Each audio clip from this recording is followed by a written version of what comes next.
Hay una preocupante, equivocada y falsa distinción que está multiplicándose cada vez más en nuestras iglesias cristianas y parece que como una gangrena amenaza a expandirse a la iglesia del Señor Jesús, nuestro Señor y Salvador.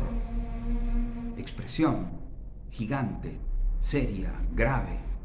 Señor, reconocimiento de su divinidad, de su ser Hijo de Dios, Jesucristo, Hijo de Dios, y Salvador, aquel que realizó la obra de salvación suficiente y acabada, y cuyos méritos imputados a mí por gracia, puramente por gracia, mediante la fe, mediante esa generosidad y ese favor divino y esa misericordia compasiva, tierna e incomprensible, puede llegar a transformar nuestras vidas, a convertir nuestra alma, a hacernos virar, cambiar de rumbo en nuestra vida, cambiar de estilo, de manera de vivir. El problema es que con ignorancia o mala formación o quizá incomprensión de las Sagradas Escrituras y del Santo Evangelio del Señor Jesucristo, son muchos los pastores, los ministros, los maestros, así llamados, o ocupando estas funciones, que intentan desmembrar el conocimiento del único Evangelio y sobre todo la obra de la única persona, la única obra sobre la única persona que somos nosotros. De esta manera es como que se distingue entre, se desmembra, se separa el reconocimiento de Jesús como Señor y como Salvador indistintamente, el reconocimiento, la confesión oral, la declaración, la aceptación, la manifestación de la fe en Jesucristo como Señor y como Salvador. No, es tu Señor, pero no es tu Salvador. Es tu Salvador, pero no es tu Señor. Incluso algunos, ya he escuchado hablar de una cosa tenerlo como Salvador personal y otra cosa es que este Salvador personal, que es Jesucristo, tenga una influencia, para decirlo de alguna manera, una repercusión directa e inmediata en cada uno de los ámbitos de nuestras vidas. Entonces me preguntaba qué significa esto de aceptar al Señor, de aceptar a Jesucristo, de aceptar a Cristo. Y me preguntaba si no estaremos confundiendo un poco los términos en los cuales la palabra se expresa de modo clarísimo y de esta manera estar rebajando la fe viva, la fe entrega, la fe adhesión a la persona viva y resucitada, muerta y resucitada por nosotros, de Jesucristo, con una verbalización del reconocimiento o de su existencia o de su obra, allí objetivamente realizada, pero de alguna manera desvinculada de mí, o vinculada a mí intelectualmente, pero nada más. Es lo mismo asentir a una idea que confiar, fiarse y entregarse a una persona. Bueno, la respuesta es clara.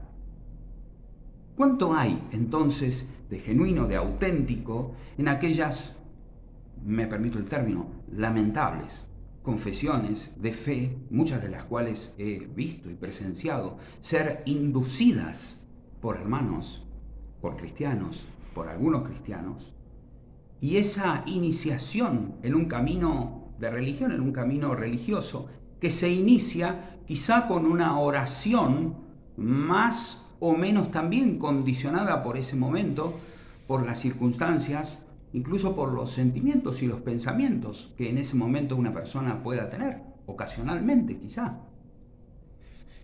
¿Qué tiene que ver todo esto con el enmendar la vida toda, con el reconocer su ser pecador, su nada ante Dios, ante su grandeza, ante su santidad? ¿Qué tiene que ver todo esto con iniciar un verdadero camino de discipulado? Por la palabra de Dios sabemos que también los demonios creen, tienen un tipo de fe. Santiago 2:19 es claro, los demonios creen también y tiemblan. Pero ojalá sea todo.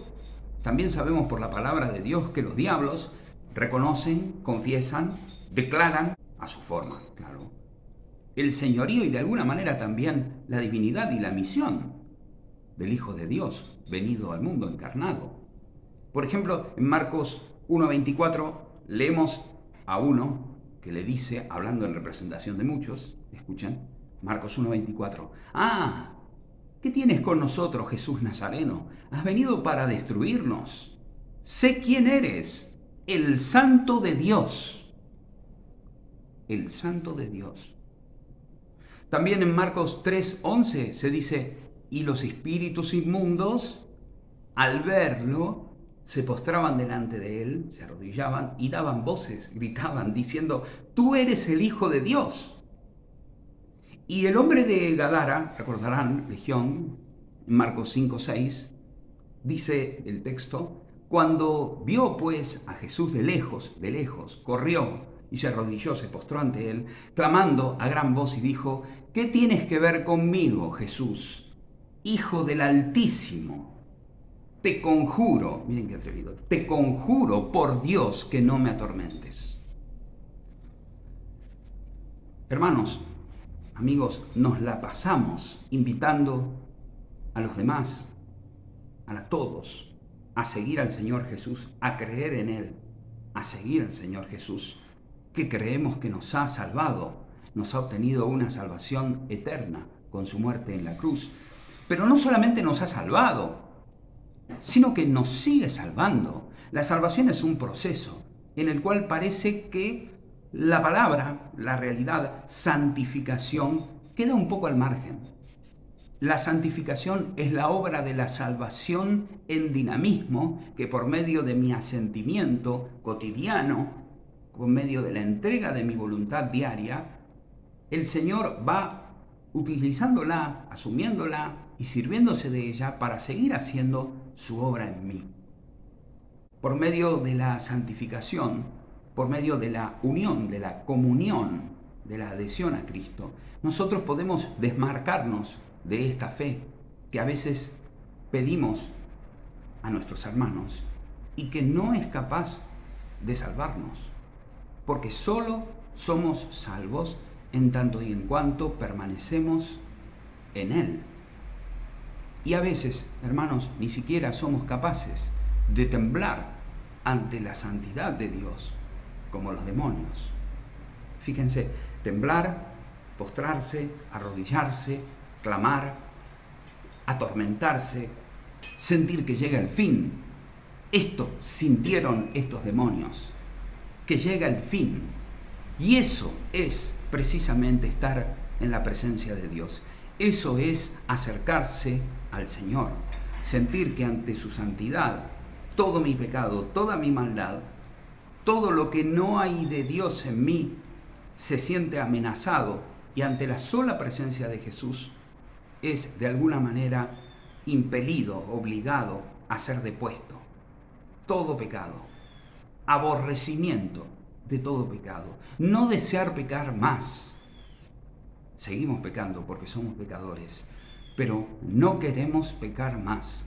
Queremos amar a Dios sobre todas las cosas y queremos agradarle en todo, obedecerle en todo por medio de su palabra.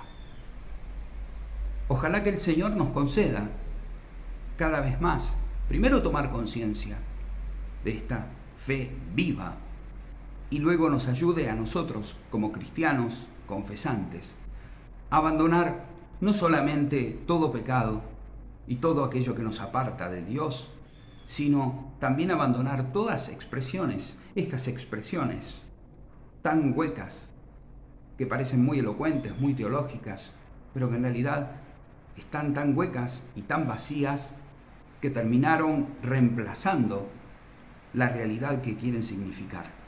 La aceptación, la acogida, el recibimiento para siempre de Jesús como el Salvador, el Señor, el Maestro y el único capaz de darme vida y vida en abundancia.